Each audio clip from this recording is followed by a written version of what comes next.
I want to die. Last week, we defeated Morgoth and ended Aldous Plateau in our SL1 challenge, and this week we continue the region lock. And by the way, if you haven't watched the previous video, please do, as it will explain all the rules of this challenge. But we are at SL1, we can only use wood weapons, this is a region lock, and today we tackle the endgame. Finishing the Twin Omens allows us to finally leave the Aldous Plateau into Caelid.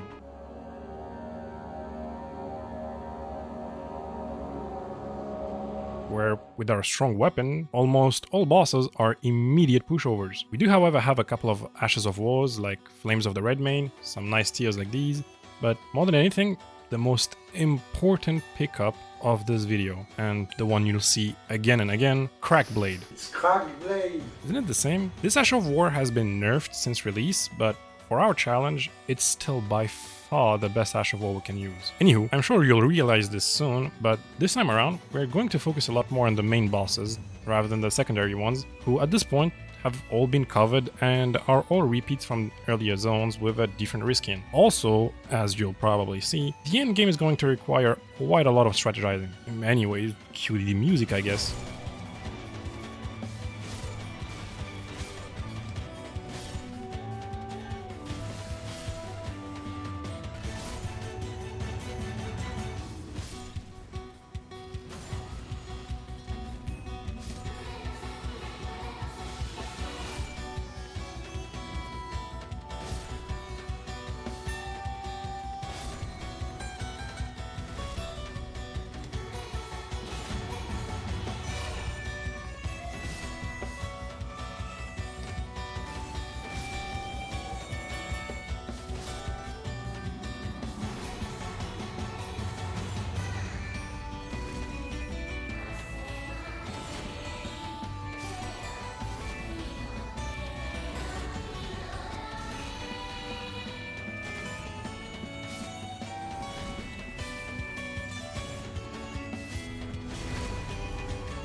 We also find this old friend in a cave that is ironically easier than the outside versions, as he doesn't have as much room to move around, and drops us some much needed smithing stones. We then try to cheese Major my queen, but fail miserably and end up killing him the normal way. And then doing a DS3 cosplay, I try to do a nice cheese on this dragon. However, similar to the ancient wyvern in DS3, I spent 2 hours trying to cheese him when I could have killed him in 2 minutes, and eventually I break down and I end up killing him the normal way. Don't judge me. Now, all we have left is Blackblade Kindred. For those of you who struggle with him, and gargoyles in general, here's a couple of things to note. You have to wait for them to do their dash away attacks, some of their attacks are slightly delayed, and finally, he moves around a lot, so don't try to force a stun, as he will reset his poise often, and he will fall easily. All that's left in Caelid is Radahn, and while you can struggle with him, today I'll show you why he is the easiest remembrance in the game. When you spawn into the arena, immediately go on your horse and sprint backwards. Don't move your camera. Not only will he despawn, he won't even have time to fire off his arrow. And now, when you come back into the arena, he will simply come melee range. You can buff up as he is coming, and he will do this animation. You can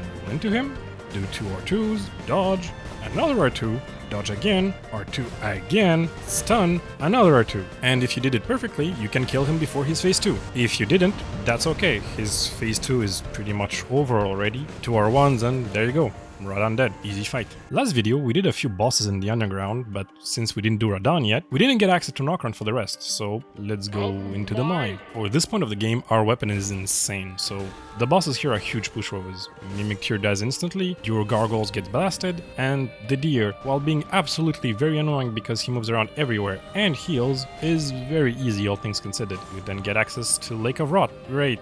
Another poison swamp, where after defeating another old friend, we get to Astel, who is just plain annoying. 2 quick notes. 1, be careful of the gravity attack, it's deceptively huge, and 2, don't ever go below him or you will provoke this ring attack and you will die. Other than that, use Crackblade or Determination, stun him and kill him, and we now have the last 2 bosses of Liurnia that weren't doable until now. We can also grab a couple of stones in here, allowing us to reach plus 23 on our main weapon. All that's left in the underground is the deep-root depths that we can access either through Leyndell or Nokron. We killed Celeria, and after simping for Fia, but trust, it's for the quest I swear.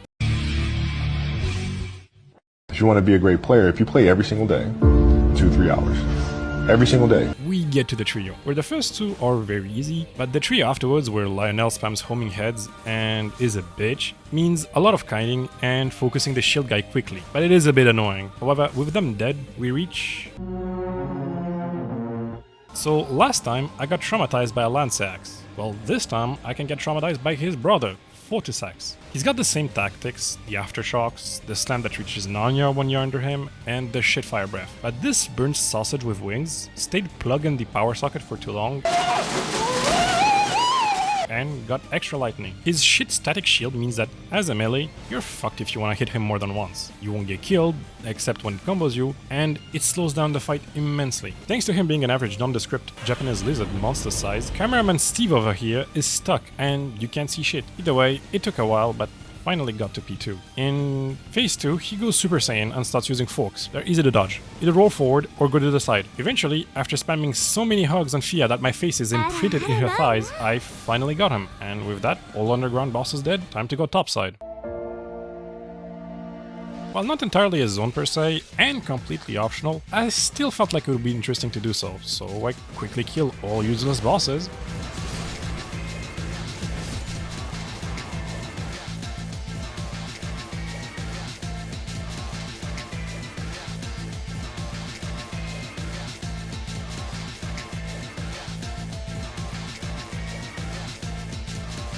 And we reached this guy. 3rd time's the charm. Hope this time's gonna be better. It wasn't. Again, the fight is easy. He has telegraphed moves and they aren't hard to read. But fuck me if the elevation isn't a massive issue on this move. Sometimes the timing is good, but since the elevation is downwards, his hitbox extends and will hit you. Sometimes it's the opposite, and the move comes out sooner than you'd want because you're higher. It's a complete mess, and if it wasn't for the fact that we have a plus 23 crack weapon, we'd have been here a while. And with him dying, we can reach Volcana Mana, where waddling through for a bit, we reach... I hate this boss, with a passion. See, for content, I thought it'd be fun to use the Spike Club to kill the Godskin Noble, since, you know, it hasn't seen the light of day yet, but I regret my choice. This fight is so annoying. Phase 1, nothing much to say, play it like a turn-based game, try to bait the slam attacks, very easy to punish. Some attacks can be walked to the side, and you can punish with R2 sometimes, but then starts phase 2, and this fucking shit-ass Michelin attack. You have no idea the amount of salt that went through me as I kept coming to phase 2, dodge the attack, all for it to bug into pillars, and do a pong move of insta 100 degrees drift off my ass. Every time you think you dodged it, he would get stuck on some architecture in the arena, and then it's entirely unpredictable as to what he'll do. Sometimes he does it for 2 seconds and stops. Sometimes he does it for the entire duration of a video game essay on YouTube. I would eventually drag him here every time, since at least if he did the attack here, I could simply roll around him and he would never catch me. Isn't what you're seeing peak gameplay though? Are you not entertained? He does eventually die and frees me from my suffering, and thanks to that, we can also grab the Royal Knight's Resolve, Ash of War, a pure and strict upgrade to Determination. Now, unfortunately for us, Rykard is not doable on this challenge, since he will stay in lava in his phase 2, and we have no way of hitting him unless we walk melee range. And since we can only use wood weapons, lava is superior to wood, and without enough recovery and resists, we simply cannot do the fight. Well, things get serious now. Welcome to Mountain Tops of Giants, the first real late-game zone of Elden Ring. At this point, every boss is very much tuned to kill you in one hit, and their health bars are nothing to sneeze at. By now, not much can be gathered, except this Smithing Stone bell bearing, so all we have to do is just...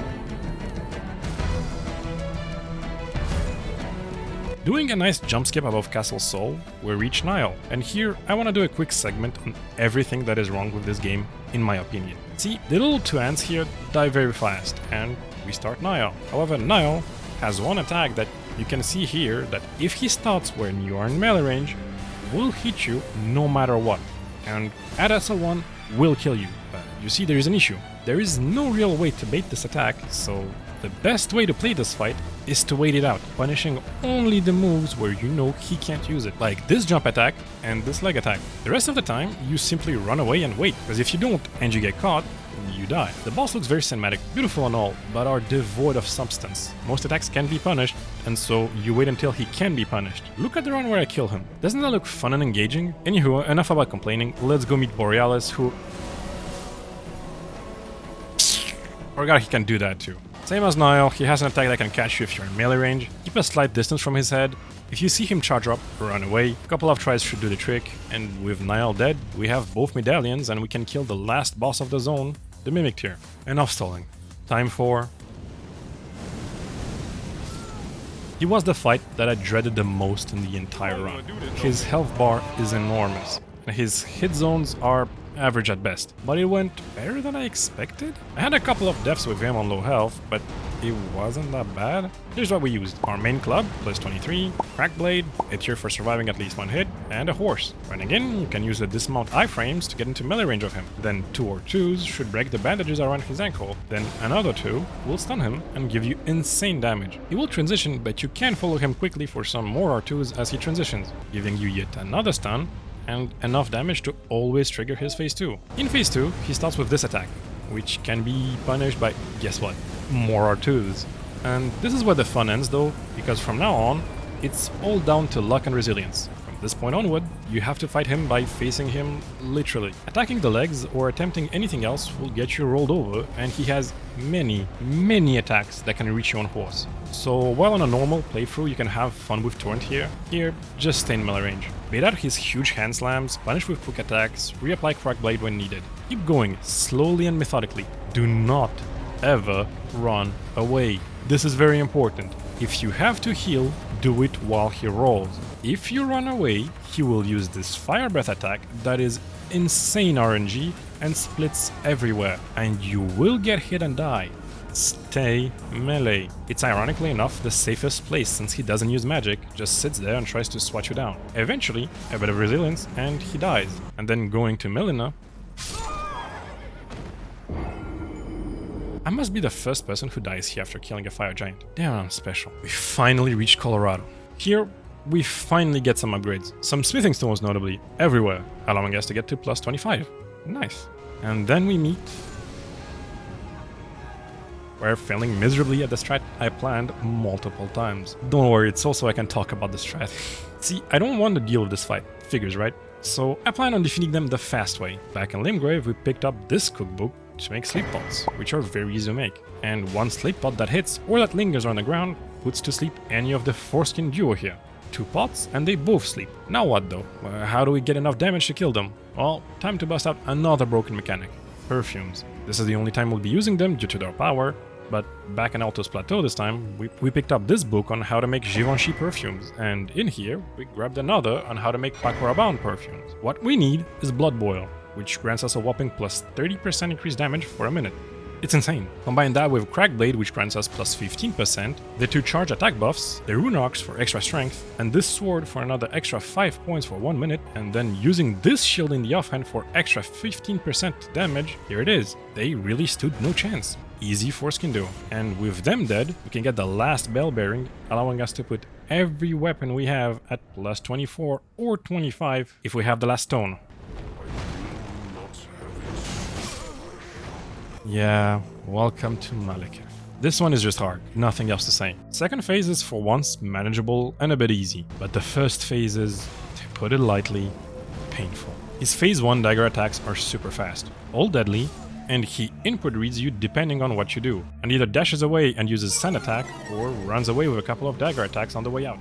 He's also very inconsistent with some combos. Sometimes he ends them fast, sometimes he extends them, and I haven't figured out why. In phase 1, there are only 2 attacks you can punish. This dagger combo, where you dodge 3 times, walk backwards a bit, and use a full charge R2, or the sweep, where you can walk into him and do the same. Any other attack with the curved great club will get you killed. You have to be super patient and willing to dodge a lot of hits. After countless deaths, I eventually invented the training gear. Using some defense talismans, some extra weight, and some armor, we can live 1 hit without the bubble tier, which means we can go in and try to learn his pattern. Gonna need a montage.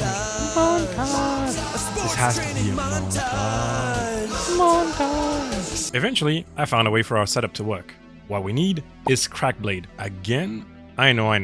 And these talismans. What we want in phase 1 is his dagger combo, that we can punish with an R2. Then dodge into jump R2 and we get a stagger. Then we can get another charge R2 as he gets up, dodge, then another jump R2 and boom, phase 1 done. Straight into phase 2. Here, he always opens the same way, so you can slowly run back, wait for his combo, dodge into it, charge R2, then simply do a couple of R1s, or don't miss this jump R2 as you wish, and he gets staggered into a riposte. And as he slowly gets back up, punish him with one last R2, and he falls. His second phase attacks can be dodged by going behind him a lot of the time, so don't be scared. He is very spectacle heavy, not very hard in his second phase. The difficulty all stems from his phase 1. Now we meet the last boss of Pharaoh Mazula, La Sidusax. I hate dragons, man.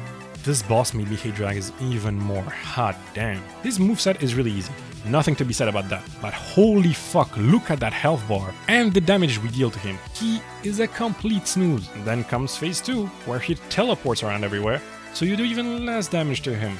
Fucking end me. Fuck that, we go to the wall. And he then lasers the void and dies like a bitch. Quick tips for those who do it at RL1 and struggle.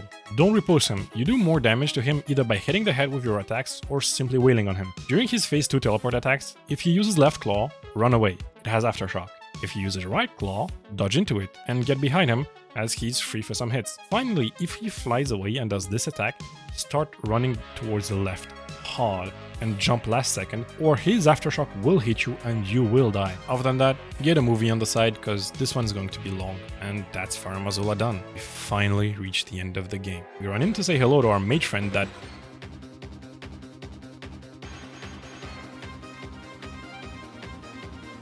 That's it!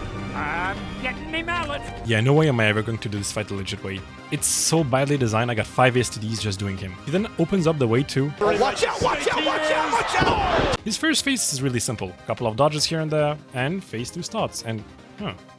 weird. I'm back at the Grace. Must be a bug. I go back in, phase 2, and... weird, what happened? Oh, I remember now. He fucked me so hard I got amnesia. Phase 1 of Godfrey is straightforward.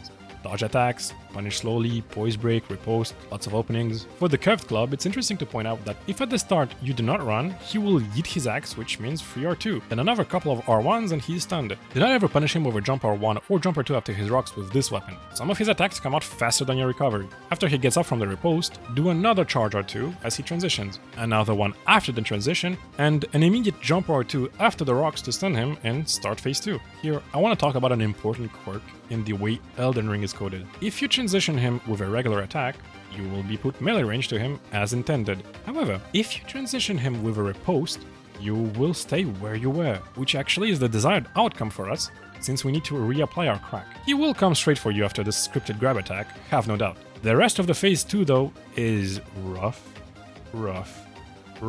Best solution that I found is slowly circling him counterclockwise. This dodges a lot of his attacks, notably this kick attack that is really hard to read. Only punish with smaller ones. At around 1/3 HP, he starts another transition, and good, cause we need it. Jump the first one, punish the second one with charge attack, dodge a couple of hits, use a couple of R1s, finally another stagger, and end the fight. Second phase is all about playing very safe. He has a lot of input reading, and some of his attacks come out surprisingly quick. Final boss time.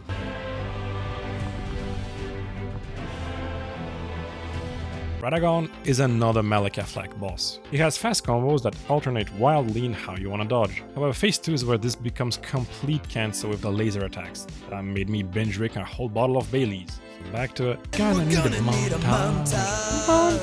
This has to be a montage. Eventually, I figure out a strat. Again, it's the crack. Don't question it at this point. It's our bread and butter, and this time, it's full squishy. When I run in and do a full charge R2, then you fish for this attack that can be punished with 2 consecutive charge R2s, or simple R1s until he gets stunned. Riposte, then as he gets up, another charge R2, as he uses his leg attack, jump, R2, dodge the slam, another charge R2, riposte, and as he gets up, whine, final charge R2, and he dies. If you want a more reserved approach, you can do a bit less damage, however you have to instead dodge his last phase transition, 2 dodge rolls into a spin. As he dies though, spawns another dragon, but with a galaxy texture. Elden Beast is easy until he isn't. The start is simple. You can always do the same opening and trigger about 1/3 of his health. Pretty easy, then he runs away and starts second phase. This is where this fight truly starts, and where my sanity ends. See, up until this point, Elden Beast, even at RL1 is easy, but once he starts being able to combo Elden Stars with other stuff, nothing goes well. The Elden Stars in and of itself isn't that hard, as long as you have a good spawn. See, if you're in front of him, simply run right and it won't hit you at all. Simple, right? What if you aren't though? Oh, time to suck some cock, lad. The more annoying part is he often combos Elden starts with the needles, and both require different dodge, since one requires a knock to be dodged and the other a straight line. And you know the worst part? Every time this happens, you go back to Dearest Me Radagon, then come back to Elden Beast, get comboed in phase 2, and back to Radagon. This takes a while. There's nothing else to be said. If he does Wave of Gold, pray you're in melee range, otherwise, GG. Eventually though, after a full evening of this shit, I get this Elden Beast run.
And with that, Elden Ring at SL1 with wood weapons only has been completed. If you enjoyed this video and want to see more, subscribe so you don't miss the rest of our videos. And what, you didn't think this was really the end, did you? We still have some stuff to do. Strap in, baby. It's time for... Welcome to the last zone of Elden Ring, where after some...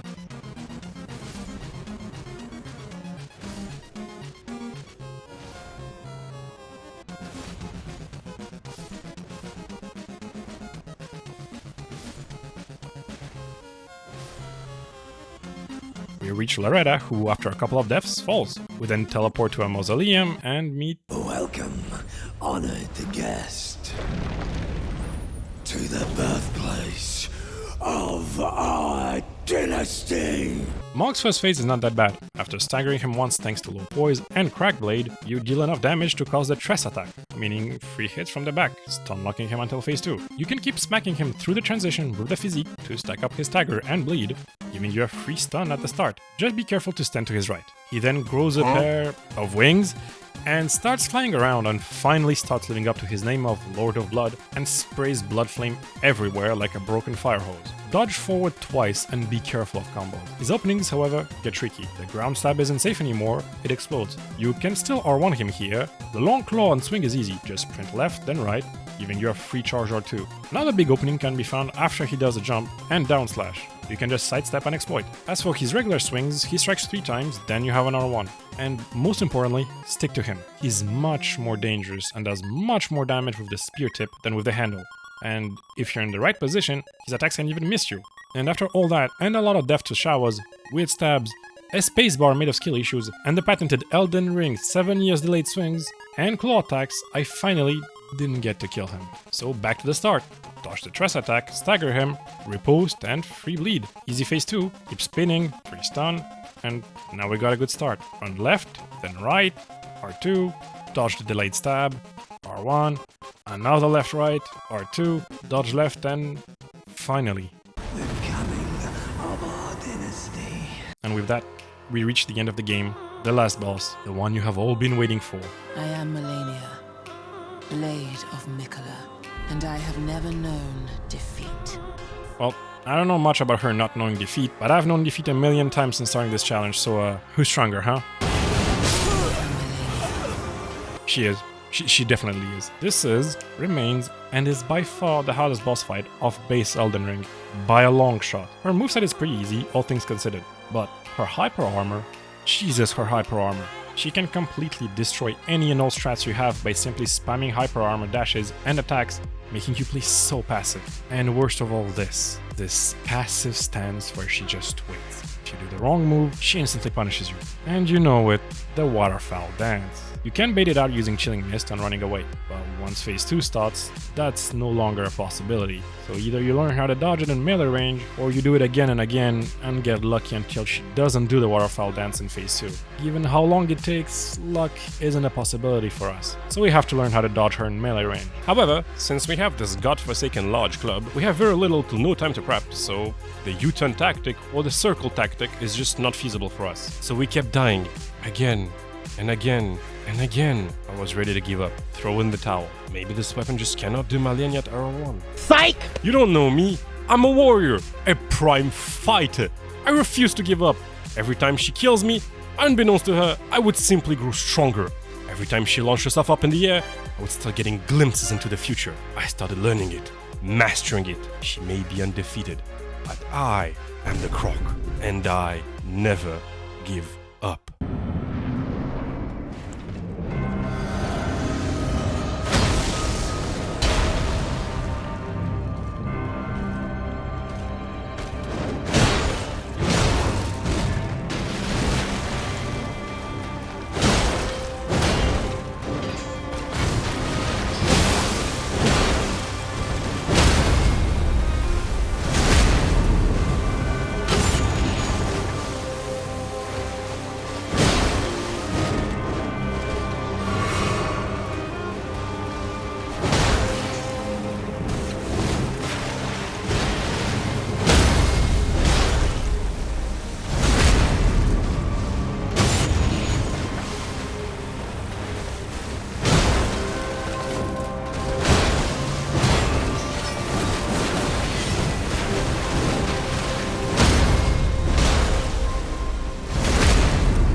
mark the true lord.